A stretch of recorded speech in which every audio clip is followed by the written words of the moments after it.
പ്രിയമുള്ളവരെ, വചന പഠന ക്ലാസ്സിലേക്ക് ഏവർക്കും സ്വാഗതം.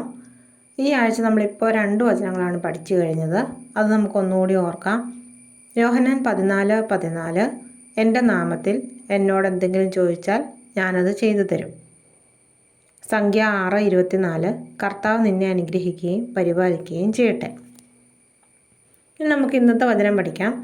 സങ്കീർത്തനം 46:10, ശാന്തമാകുക, ഞാൻ ദൈവമാണെന്നറിയുക. ജീവിതത്തിൽ പ്രശ്നങ്ങളും ആശങ്കകളും വന്നാലും ഭയപ്പെടാതെ ദൈവത്തിൽ വിശ്രമിക്കണം. എല്ലാം നമ്മുടെ ശക്തി കൊണ്ട് നിയന്ത്രിക്കാൻ ശ്രമിക്കാതെ ദൈവത്തിൻ്റെ കരങ്ങളിൽ ഏൽപ്പിക്കണം. ദൈവം സർവശക്തനും സർവാധിപതിനുമാണെന്ന് വിശ്വസിക്കണം. പ്രാർത്ഥനയിലും വിശ്വാസത്തിലും ശാന്തരായി നിൽക്കുമ്പോൾ ദൈവത്തിൻ്റെ പ്രവർത്തനം നമ്മൾ കാണും. ആശങ്കപ്പെടാതെ ശാന്തരായിരിക്കുക. നിങ്ങളുടെ ജീവിതം ദൈവത്തിൻ്റെ നിയന്ത്രണത്തിലാണെന്ന് വിശ്വസിക്കുക. നമുക്ക് ഈ വചനം 3 പ്രാവശ്യം റിപ്പീറ്റ് ചെയ്യാം. സങ്കീർത്തനം 46:10, ശാന്തമാകുക, ഞാൻ ദൈവമാണെന്നറിയുക. സങ്കീർത്തനം 46:10, ശാന്തമാകുക, ഞാൻ ദൈവമാണെന്നറിയുക. സങ്കീർത്തനം 46:10, ശാന്തമാകുക, ഞാൻ ദൈവമാണെന്നറിയുക.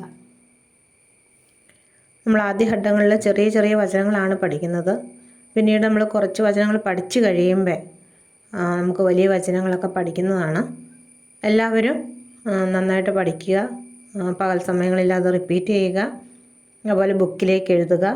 പിന്നെ നമ്മുടെ കൂട്ടുകാർക്ക് ഷെയർ ചെയ്ത് കൊടുക്കുക. എല്ലാവരും വചനം പഠിച്ച് അനുഗ്രഹിക്കപ്പെടട്ടെ. എല്ലാവരെയും ദൈവം അനുഗ്രഹിക്കട്ടെ. നാളെ മറ്റൊരു വചനവുമായിട്ട് കാണാം.